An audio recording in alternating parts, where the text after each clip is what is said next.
Hi hello నమస్తే welcome to I think news channel. మనతో PR రాజు గురువు గారు ఉన్నారు. గురువు గారు నమస్తే. నమస్కారం అయ్యా. ఈ వశీకరణ ఎలా చేస్తారు? వీటి చెప్పడానికి కుదరదు. అవి చేసే విధానంలో పలు రకాలుగా చాలా విధానాలు ఉన్నాయి. ఆ విధానాలు ఏమిటంటే శుద్ర పూజలో చేసేవాళ్ళు కొంతమంది ఉంటారు, దైవ పూజతో చేసేవాళ్ళు కొంతమంది ఉంటారు. మనం అయితే దైవ పూజ కోసమే చేస్తాము, అంటే మంచి కోసం. మన దగ్గరికి ఎవరు వచ్చినా సరే ఈ వశీకరణ అనేది మంచికైతేనే నేను ముందుకు అడుగు పెడతాను. ఎందుకంటే అమ్మ ఉపవాస పూజలు చేస్తుంటాం కాబట్టి మేము చెడుకైతే చెయ్యము. అర్థమైందయ్యా? ఈ చేతబడి నిజంగా చేస్తారా? చేతబడి చేయడానికి కారణం ఏంటి?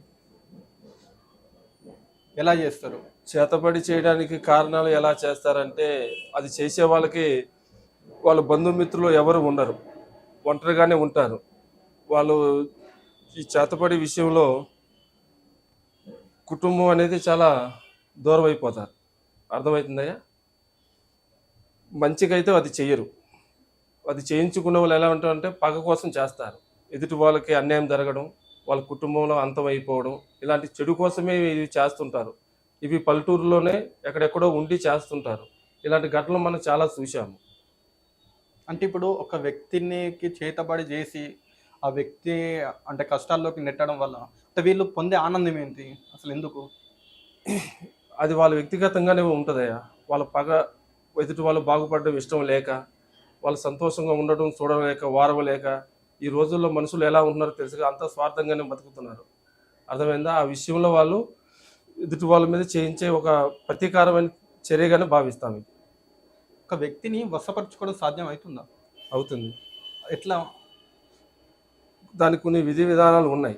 ఆ విధి విధానాల్లో ఇది సాధ్యపడుతుంది. ఆ విద్యకి కొంత అర్హత అనేది కూడా సంపాదించుకోవాలి. అది మామూలుగా ఆషామాషిగా అందరూ చేసేది కాదు. దీన్ని కొన్ని విద్యలు విధానాలు పాటించి చాలా సంవత్సరాలు విద్య నేర్చుకుంటేనే ఈ వశీకరణ బంధన చేయడానికి వీలవుతుంది.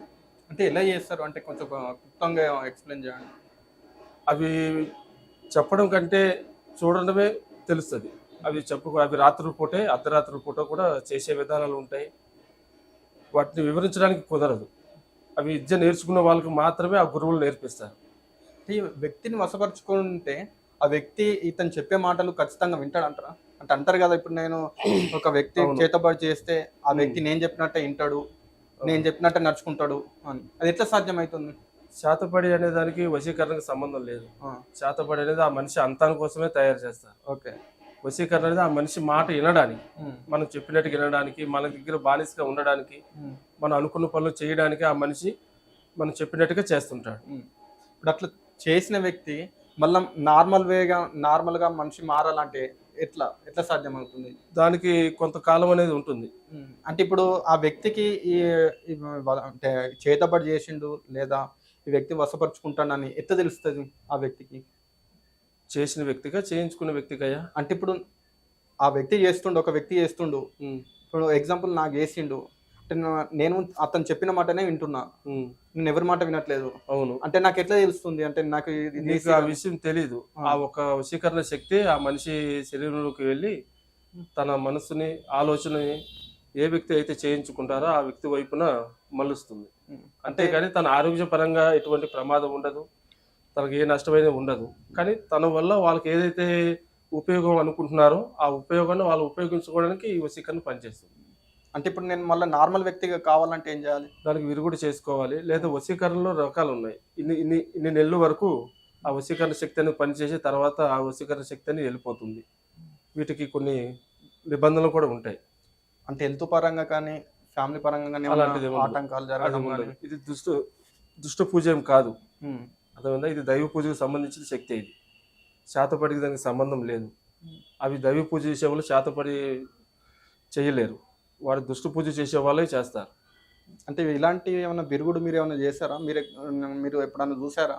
మీ దగ్గరికి ఎవరైనా వచ్చారా? చాలా మంది వస్తూనే ఉన్నారు, చేస్తూనే ఉన్నాం. అది మంచి కోసం అయితేనే మేము అడుగు వేస్తాం, లేదా అమ్మ మమ్మల్ని క్షమించదు. ఆ విషయంలో ఎటువంటి మేము తప్పుడు నిర్ణయాలు తీసుకోము. దైవ పూజ అనేది 10 మందికి ఉపయోగపడాల, 10 మందికి మంచి జరగాల. అప్పుడే భగవంతుడు గొప్పతనం అందరికీ తెలుస్తుంది. భగవంతుడి మీద నమ్మకం, విలువ అనేది ఎప్పటికీ ఉంటుంది. తప్పుడు పూజలు చేసి ఎదుటి వాళ్ళ నష్టం అనేది జరిగితే భగవంతుడి మీద మనుషులకి అప్పటికే సగం నమ్మకం పోతుంది, ఉన్నది కూడా పోతుంది. అంటే మీ దగ్గరికి ఎలాంటి వాళ్ళు వస్తారు?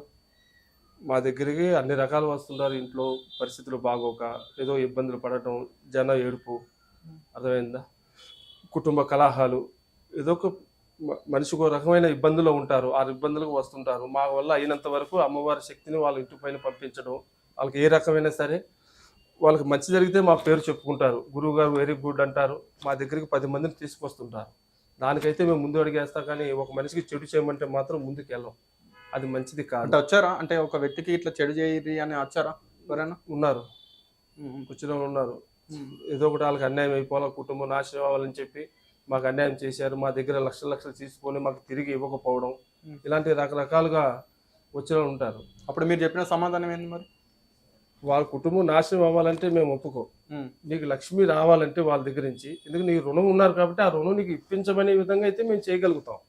అది మా చేతుల్లో పని, అర్థమైందయ్యా. అంతేకాని వాళ్ళ కుటుంబం అనేది వాళ్ళు పిలవగల వాళ్ళే మనుషులే.